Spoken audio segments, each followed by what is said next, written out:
welcome back to another video by UmbrasDarkness. In today's video, you guys, I'm going to be talking over a recording I did of Elite Giant. For those of you that don't know, I was coughing up blood last week, so it took me a little bit. Here you can see that I'm scouting. The reason that we scout is so that way you can get the War Frenzy buff of 3% attack for X amount of minutes based off of your based off of your Town Hall level. So in my case, I'm Town Hall level 25, so the buff lasts 15 minutes. Here I'm specking out the opponent when they're going to be able to start the elite raid. Unfortunately, they are going to be able to start about 30 seconds before us. So it's not looking pretty for us to get the frame, but we are here. We are going to try put in an honest effort and everything like that. We have an attack bonus coming, so that way we can push the attack onto the giant, and then we're going to stand by and wait for the giant to open. Well, the giant needs to close and then the giant can open. What I mean by this is after you take the regular giant, you have 4 hours you have to defend it, and then before you can raid it, you have to wait those 4 hours of defense, and then you can start an elite raid. So I'm sitting here waiting for those 4 hours to finish. That's why we're all standing there but not inside of it. In here we're in the last 10 seconds, so I'm just spamming the start button, so the second that it's able to be unlocked, we can go ahead and do this elite giant raid. So once the elite giant raid is open, you can see all of the bonuses that are coming into it. We're walking into the circle, so that way we don't activate the giant. The giant's activation skill is that red circle right there. So we're gonna go ahead and march around it. We want some players up north because there are northern acolytes, and in order for the giant to no longer be immune in phases of this boss, we need to kill the acolytes.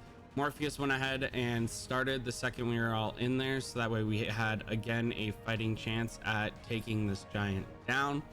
We're all spamming our abilities. We should really be saving our artifacts for the first time that the giant comes down, so that way we don't have to deal with the shield. So when the shield pops up, it's going to absorb. You can see here the tank moved out of the AoE damage. Other than that, he's keeping the AoE damage away from everyone else.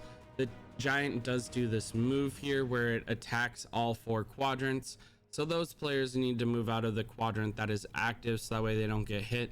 Otherwise, Morpheus is maintaining all the small damage and everything else centered and on him, so that way we can attack safely from the edges.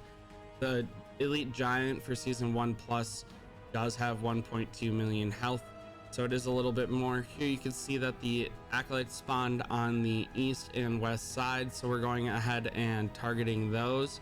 You can see some of these players are not paying attention, and so you can see that it says invulnerable every time that they hit them. That's because the acolytes are not dead, and in order for the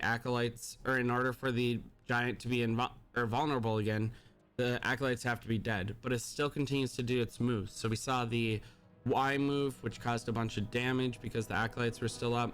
The acolytes now just drop a healing stone, but we haven't taken very much damage due to being able to play the mechanic of having the tank maintain the giant in the center and focusing on just the tank, who is T5 over anyone else. So we're going ahead and ignore the healing stones and just continue to do damage. Here you can see the game kind of acts weird on me. It doesn't really record any numbers, but we're still doing damage, we're still doing everything, and then suddenly the game like speeds back up. So that was the shell that we were talking about, where we all used artifacts. Now it has food poisoning. That means that the damage is down and we can just go ahead and do a bunch of damage as fast as possible. I'm walking away from the tank because I was the one that ended up getting absorbed, I believe. So we're walking away so that way I don't just get hit by the giant when it wakes up. And now you can see the giant's back awake and it's focusing Morpheus. That's an ability you can also see in the top underneath the damage. It has Morpheus with a red dot on it and Morpheus's health. So you can definitely clearly see that it is there. Now it's invulnerable again because there are 3 acolytes. So now we have to kill all 3 acolytes. There's an additional one in the north, not to mention the east and west. So we're taking these ones down a lot more efficiently. And then you have the Y ability that still got taken. We're still going to ignore the healing stones. Isn't needed. We're doing great. Here you can see that OHI did finish the giant first. So good job on them. And then we're just going to keep on going. Blasting away that damage, as you can tell. And then it looks like I took aggro, which you can see up there with the yellow line. That does happen, unfortunately. It's because I am inside of the rock shield again.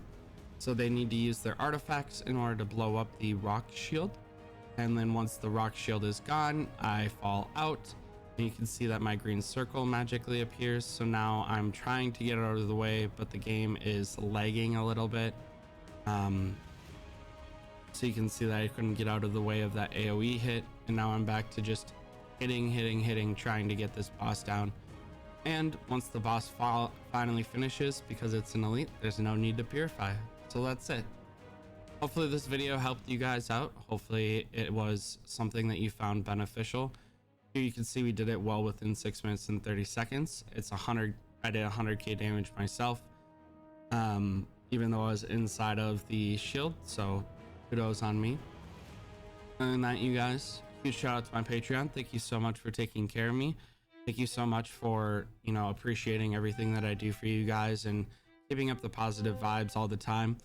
I did have a Patreon recently reach out to me and was like, hey, I don't want to bother you, but I do have questions about ants. Is that okay? And the honest answer is yes. You're my Patreon. I will do my best to have the answer for you the best way that I can. I have plenty of contacts in ants that I can get the information for you about, or I can reopen the game and look up the information and verify what I understand with some of my contacts, depending on what the question is. And then other than that, you guys, you know how we do it when we do it over here. You can catch me down in the YouTube comments. I try to respond to all of them, but I get a limited number of push notifications. You can find me on Discord. I am the #1 talker on my server. Or worst case scenario, you can catch me on K102. Until next time, y'all, stay humble, stay happy, stay hungry. Bye, y'all.